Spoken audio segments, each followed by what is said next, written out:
Google Docs, le traitement de texte facile à utiliser de la suite Google.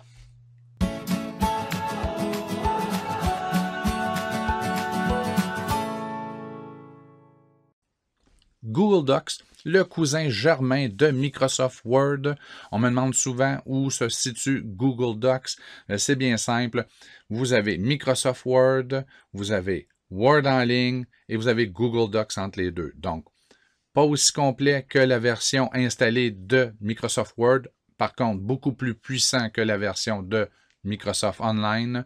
Et c'est disponible autant pour les élèves que les adultes et ça fonctionne aussi bien sur un appareil mobile qu'un ordinateur. Par contre, si vous fonctionnez avec un appareil mobile, vous allez devoir installer l'application gratuite Google Docs. Donc, vous pouvez recommander à vos élèves de le faire aussi. Donc, ce n'est pas un tutoriel sur l'utilisation de Google Docs, mais le genre de choses que l'on peut faire avec. Amusez-vous bien. Google Docs, l'équivalent de Word chez Microsoft, est aussi un outil très puissant. D'accord? Le look est décevant, par contre. je vous l'accorde. Donc, allons-y. Je vais aller en mode plein écran pour avoir l'impression comme d'être dans un véritable éditeur traitement de texte. Donc, je vais lui donner un nom. Pardon. J'ai mon fichier, une mise en page bien ordinaire. Si vous désirez de changer de format de page à ce moment-là, vous pouvez faire comme dans la plupart des applications Google, venir ici, configuration de la page dans le fichier. Vous pourrez choisir de travailler en mode portrait avec un document style légal, 8,5-14, changer la couleur de page par défaut, vos marges, c'est ici que ça se fait définir par défaut. Je ne veux pas ça. Regardez. J'ai oublié de le mettre en mode paysage. Moi, j'ai dit portrait et c'est paysage que je voulais. Donc, allons-y. J'ai mon fameux document qui est ici. Si je désire, je pourrais diminuer un peu la vue pour tout voir. Allons-y, même là, c'est trop. Donc, on pourrait travailler et créer un document. C'est vraiment fort. Il y a des fonctionnalités. Ça vaut la peine de faire le tour des menus, en particulier modules complémentaires, ainsi que outils, des outils, exemple, saisie vocale. Il est possible, la première fois, on vous demandez d'autoriser. Il est possible de dicter à Google Doc le texte que l'on veut qu'il soit inscrit dans votre page. Donc, il n'est pas possible, c'est moi qui s'étais trompé, mais vous pouvez voir que c'est quand même très bien. Il y a la ponctuation que vous devrez ajouter. Vos élèves ont accès à cet outil-là aussi. Donc, si vous désirez que les élèves produisent et que votre évaluation n'a pas de lien avec l'écriture en tant que telle, ça peut être très efficace. Donc, vous pouvez utiliser la saisie vocale, comme dans Word Online d'ailleurs. Et vous pouvez ajouter des équations, les caractères spéciaux, des graphiques. Vous avez plusieurs modèles. Vous pouvez même importer vos graphiques à partir de Sheets. Vous pouvez ajouter des dessins. Donc, vous pourriez même aller choisir un dessin que vous aviez fait à partir de votre Google Drive, de l'application Dessin, ce que je vous recommande toujours. Donc, allons-y. Ah, ça, c'est Claudine qui a fait son devoir. Donc, test ici. Et là, j'ai même le choix, une autre force là, qui est vraiment incroyable. On peut associer au dessin ou contenu inséré, dissocié. Donc, j'ai mon original qui est un autre fichier et je pourrais décider d'ajouter dans mon Google Docs un lien vers l'original. Donc, même si mon Docs est fait et que je mettais à jour l'original, il va se mettre automatiquement à jour dans Google Docs. On a la même chose dans Slides. Ça, c'est vraiment fort. Donc, si jamais vous vous rendez compte que dans votre dessin qui servait de base à votre travail, il y avait quelque chose qui n'était pas correct, vous allez modifier votre dessin et vous n'avez pas à changer rien dans le Docs ou le Slides. En même temps, c'est peut-être pas ça que vous voulez. Moi, je vais le dissocier. Donc, il va prendre une photo de mon Bitmoji. Voilà. Et même si je mets à jour l'original, il ne mettra pas à jour là. Si j'avais décidé de garder le lien actif à ce moment-là, les deux se mettent à jour quand vous en changez un. Donc, vous pouvez faire toutes sortes de choses. On pourrait jouer avec la mise en page.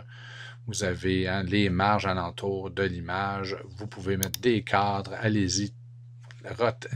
Changer évidemment l'angle du dessin. Il n'y a pas grand-chose qu'on ne peut pas faire. Une des forces de ce logiciel aussi, c'est de pouvoir très bien gérer les tableaux. Que vous pourriez faire un tableau comme ceci, hein, qu'on ait même été entrer le Bitmoji à l'intérieur du tableau.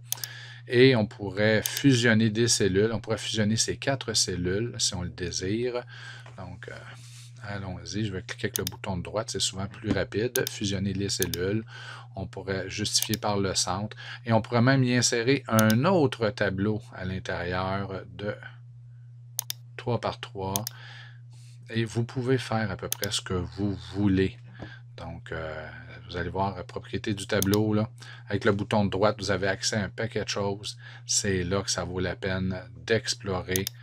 On pourrait même mettre un trait, couleur d'arrière-plan. Allons-y. Donc, et à l'intérieur du tableau, vous pourriez même insérer d'autres graphiques, des dessins ou même un autre tableau.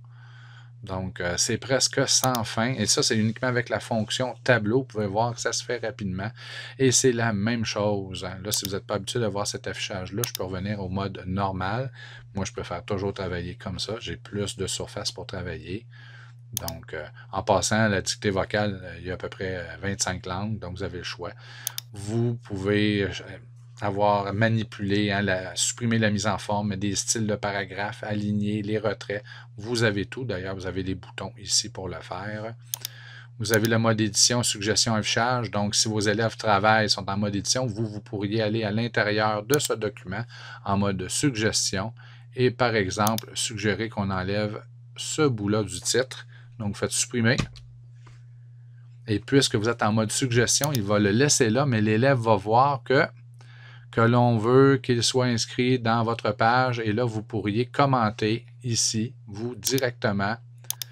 Je crois que, ou encore, vous pourriez, si vous avez installé Mote, le dicter. Je crois que tu devrais enlever ce bout de phrase-là car ton titre est beaucoup trop long.